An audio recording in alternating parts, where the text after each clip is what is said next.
Another theory of aggression is Bandura's 1966 social learning theory. This theory suggests that all behavior is learnt and then applied to everyday life, and that the behavior is then nurtured through the environment. It also suggests that if someone observes a role model or significant other performing a certain behavior, then they are then reinforced by coaches, fans, or friends, then they are more likely to pick up their behavior and relate it back. For example, if a child observes their role model, for example Michael Jordan, showing aggressive behavior like punching another player, which is then negatively reinforced by his fans and coaches, which is then positively reinforced by his fans through clapping, shouting, laughing, then that child is more likely to accept that behavior and then adapt it into their daily life as Michael Jordan did it, so they think it's acceptable. Bandura completed a study where he had children view a few videos of adults acting aggressively towards a Volvo doll. He found that a lot of the children adopted the aggressive behaviour that was shown in the video clip, and it showed that the children who saw the video clip with the aggressive adult, which was then positively reinforced by another person, were more aggressive towards the Bobo doll and were more likely to use the toy guns that were left in the room, even though the adult didn't use them. Bandura in 1973 suggested that aggressive behaviour away from sport is more likely to be demonstrated by those involved or interested in sport which allows contact, meaning that it's more likely for a child to learn aggressive behaviour if their role model continues the aggressive behaviour away from the sport, making them more likely to be aggressive.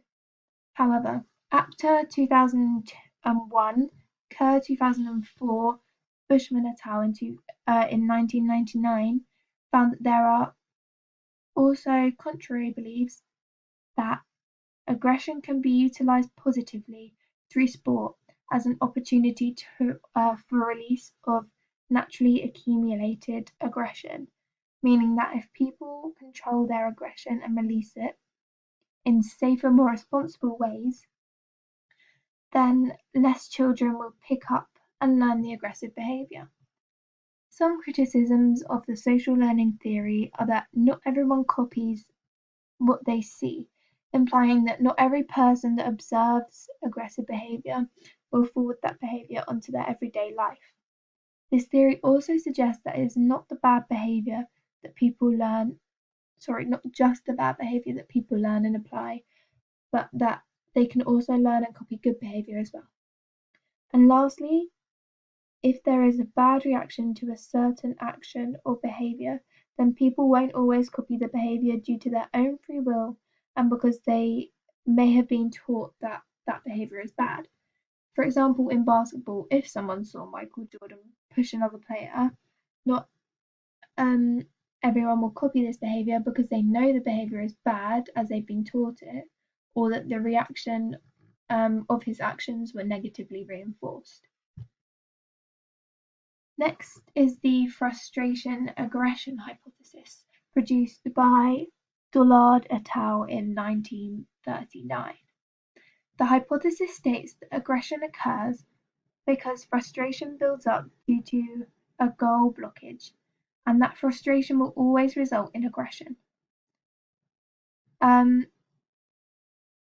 Once the aggressive act has been completed, it can go one of two ways.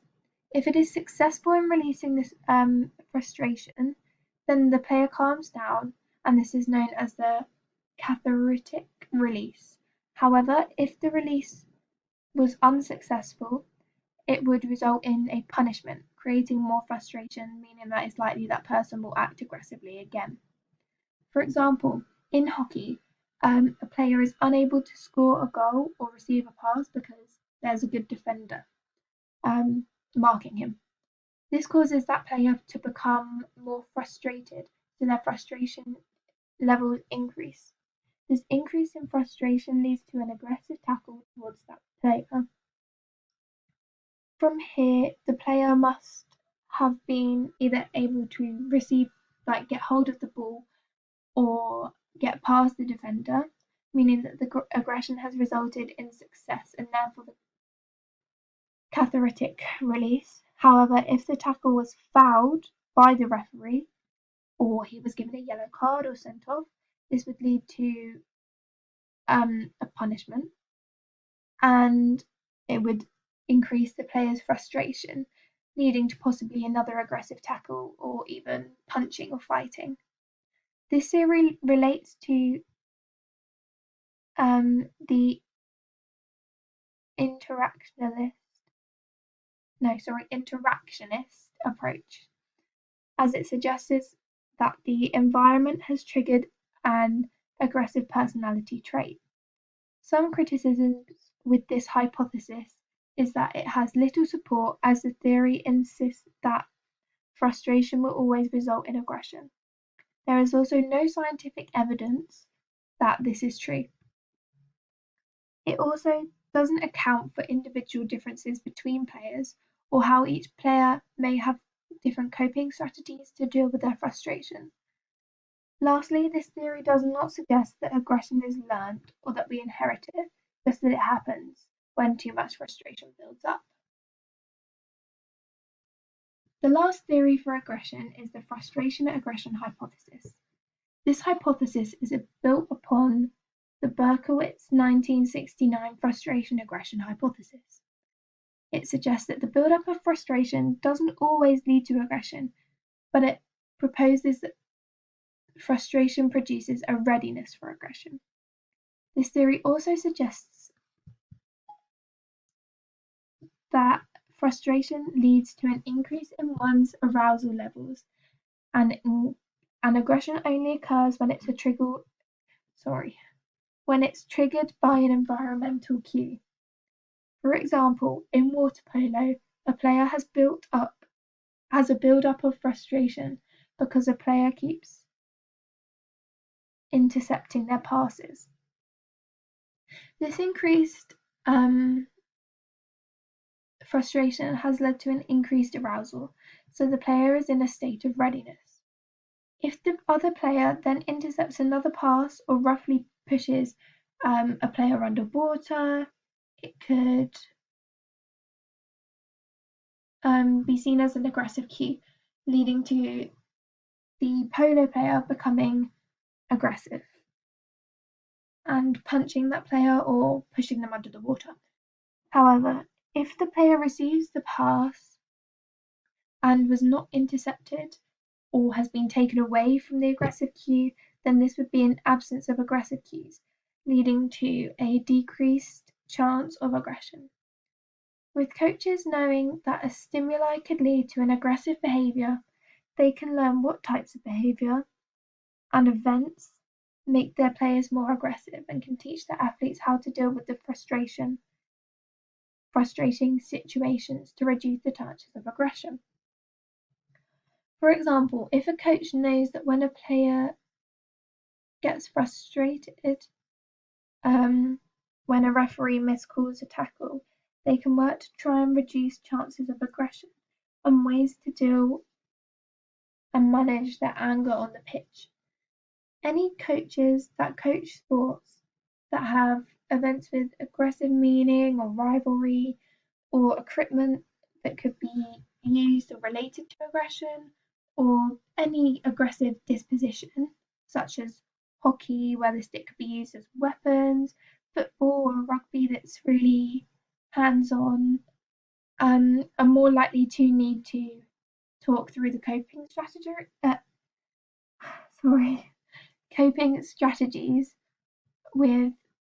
due to the natures of the sports. Lastly, if the player had previous gratifications from aggressive behavior, then the coaches can reward them when they do not show aggressive behavior or show assertion instead, to positively reinforce that behavior. How can we try to manage aggression in sport? Many different strategies the coaches, players, and others can do to try and reduce the amount of aggression in a game. The players could try many different coping mechanisms to deal and cope with aggressive situations, such as mental rehearsal, counting to 10, and distancing themselves from something that might be an aggressive cue. For example, if a football player mentally rehearses their team winning the match, it will allow them to feel more confident and make them less aware of any previous ill feelings from the other team. Therefore, they aren't worked up beforehand and are less likely to become aggressive. If the football player was then illegally tackled, that would then make the player frustrated. So them distancing themselves from the players who tackled them or anyone that could act as an aggressive cue could help to decrease the chances of aggression, as they are now away from any possible cues. If the player is unable to distance themselves from from aggressive cues, then they can count to 10, which can help to slow their heart rate and allow them to cool off and just relax themselves before restarting the game.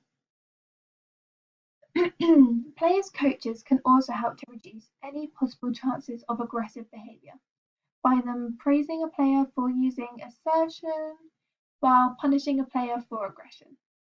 They can also help teach their players the progressive relaxation technique to help the players cope with any aggressive feelings. For example, a hockey coach can positively reinforce a legal assertion-fueled tackle to praise the player and to show the other players that that is what he wants to see. They can also negatively reinforce behavior by pulling the player off of the field or giving them a yellow card. This will also teach the other players the punishment of aggressive behavior. Also, they could work with their player individually to find a coping mechanism for aggression that works with them, and so that the coaches can help the players become less aggressive.